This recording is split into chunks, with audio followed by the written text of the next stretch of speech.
વિકસિત ગુજરાત નહીં, હવે ભ્રષ્ટાચારી ગુજરાત કહીએ તો કંઈ ખોટું નથી. ગુજરાતમાં વિકાસ નહીં, ભ્રષ્ટાચાર પોતાનું સામ્રાજ્ય બનાવે તેવું લાગી રહ્યું છે. કેમ કે ભ્રષ્ટાચારી બાબુઓની છાપ ઉપજાવતો એક વિડીયો હાલ સોશિયલ મીડિયામાં વાયરલ થઈ રહ્યો છે. આ વિડીયો ગુજરાતના ધોળકાનો હોવાનું ચર્ચાઈ રહ્યું છે. આ વિડીયોમાં કેટલાક લોકો એક સરકારી અધિકારી પર નોટોનો વરસાદ કરતા જોવા મળી રહ્યા છે. નમસ્કાર, BS9 TV ન્યૂઝમાં આપની સાથે હું ભગવતી વિશાવડિયા.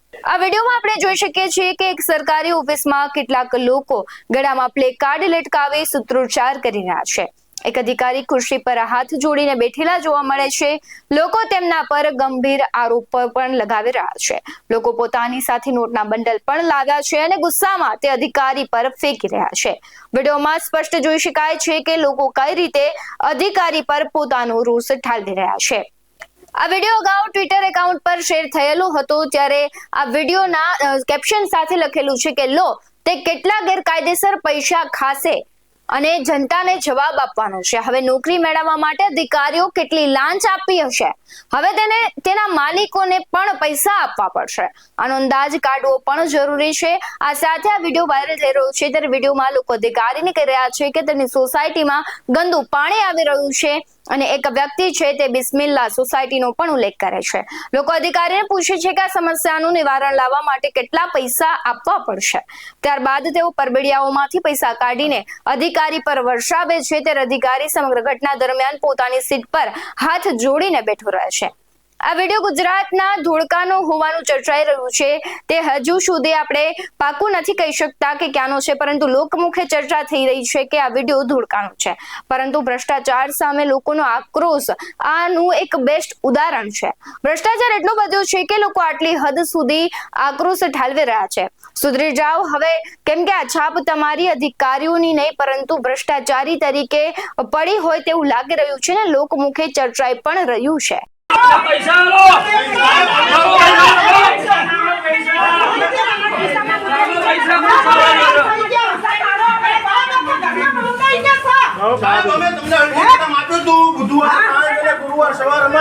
તમે શું પગલા લીધા? ખાલી વોટ્સએપ કર્યું, બાકી હજુ એવા લેવા રસ્તા છે. તમે શું પગલા ભર્યા?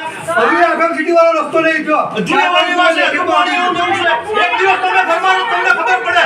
અરે બિસ્મિલ્લા સોસાયટીમાં આવો, એવી એવી સોસાયટીઓ છે બધી. બિસ્મિલ્લા સોસાયટી મફતિયાપુરા બિસ્મિલ્લા સોસાયટીમાં ગટરનું પાણી એમને વહે છે. 3 વર્ષ થઈ ગયા, અમે એમને અડધા ભાગે અંદર જઈએ છીએ. આ સુધી કોઈ વિરોધ પક્ષ નથી. અમે કઈ થાકી ગયા. કોઈ મેડમ નથી અમારા માટે. અને મેન રસ્તો તમારે 50 રૂપિયા ખર્ચીને અમારે કલીકુંજ જવું પડે ગામમાં. Chief officer મુર્દાબાદ.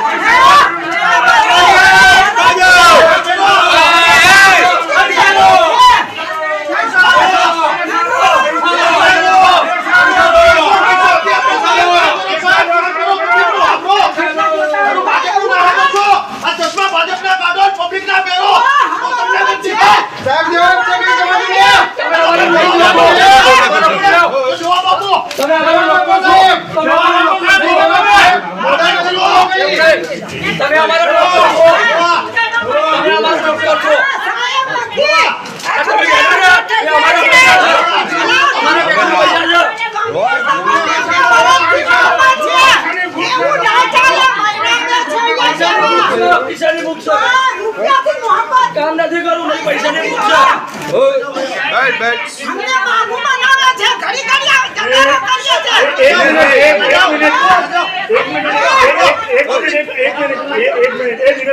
ત્રણ વર્ષ થઈ ગયા.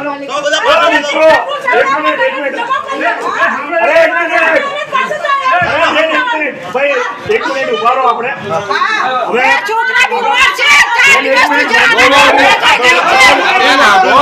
પોલીસ તંત્રનું એવું કેવું છે કે બંધારણ પ્રમાણે ખોટું છે.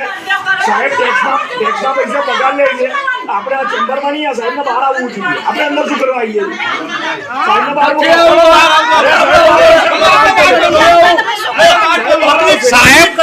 સાહેબ બહાર આવ્યો જ નહીં તો ધોળકાની હાલત આવી ના હોત. સાહેબ બહાર આવ્યા જ નથી. ધોળકાની હાલત આવી હોત જ નહીં. સાહેબ બહાર આવ્યા હોત તો. સાહેબ રાઉન્ડમાં આવ્યા જ નથી.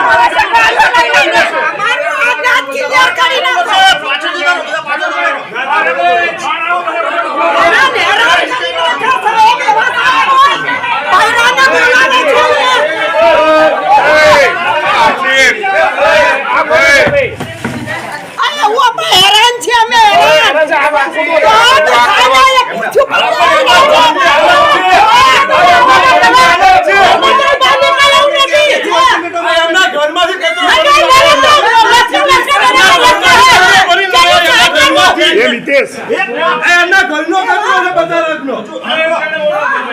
એક માર્ચ સુધીનું હજુ સાહેબ અલ્ટિમેટમ છે. એક માર્ચ સુધી બધું કમ્પ્લીટ થઈ જવું જોઈએ. બાકી આનાથી ઉગ્ર આંદોલન થશે.